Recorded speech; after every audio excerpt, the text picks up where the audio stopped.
ایک صاحب نے کہا کہ آج کی رات میں نئے سال کی جو رات ہوتی ہے، اس رات کے اندر بہت سے لوگ بڑی خرافات، گانے بجانے، ناچ ڈانس اور پارٹیاں بناتے ہیں۔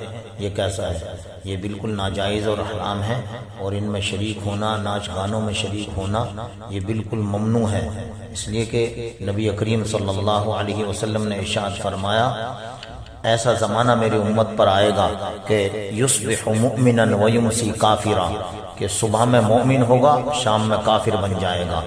ایک حدیث پاک کے اندر فرمایا کہ میری امت پر قذف و مسخ، کہ شکلوں کے بگڑنے کا اور آسمان سے پتھر برسنے کا، وخسف، زمین میں دھسنے کا عذاب ہوگا۔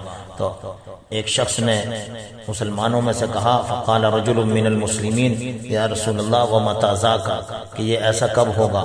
فرمایا، اذا اتخذت القیان والمعازف وشربت الخمور، کہ جب شراب پی جانے لگے گی اور گانے بجانے عام ہو جائیں گے، اور جو ہے گانے بجانے والیوں کے گانے سنے جائیں گے، تو یہ اس وقت ہوگا۔ کہیں ایسا نہ ہو کہ اللہ تعالیٰ شکلوں کو بگاڑ کر کے سور اور بندر بنا دیں۔ لہذا ایسی پارٹیوں سے اور ایسی مجلسوں سے ہمیں کلاً اجتناب کرنا چاہیے اور ان برائیوں سے بچنا چاہیے۔ یہ تمام کی تمام منکرات اور خرافات ہیں جو برائی یہود و نصارہ سے ادھر منتقل ہو رہی ہیں، یہ سب مغرب کا طور طریقہ ہے۔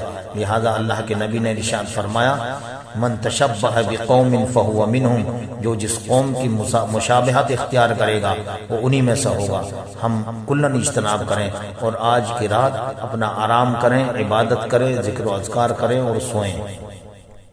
ادھر ادھر کے کاموں کے اندر اپنی وقت کو ضائع نہ کریں، بلکہ بس آرام کریں۔ یہ کوئی مخصوص عبادت کی رات بھی نہیں ہے، بلکہ اللہ سے دعا کریں کہ اللہ تعالیٰ ہمارے آنے والے سال کو پچھلے سالوں سے اور زیادہ بہتر بنا دے، تاکہ ہم آخرت کی مکمل تیاری کر سکیں۔ وما توفیق الا باللہ۔